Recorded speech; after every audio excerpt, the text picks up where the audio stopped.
Dėkui, ponas pirmininkė. Aš norėčiau atkreipti dėmesį į nemalonų faktą, kuris už gražių žodžių slepiasi. Iš tiesų, Europa yra dabar padalinta į dvi dalis – eurozona ir ne eurozona.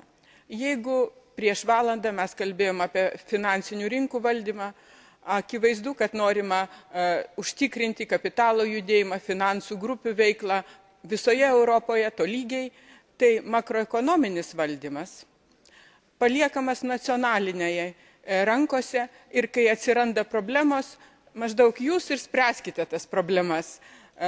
Tai nėra tas požiūris, kuris padeda mums stiprinti vieningą rinką. Mums reikia makroekonominio bendro valdymo. Tai bus padaryta remiantis Larosier grupės pasiūlymų.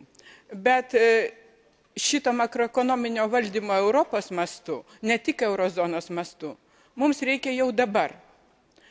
Todėl manau, kad vienas iš mūsų parlamento pasiūlymo ECOFINO posėdžiui ir būtų apsvarstyti makroekonominį valdymą Europos Sąjungos, ne tik eurozonos pagrindų, bet ir visos Europos Sąjungos mastu.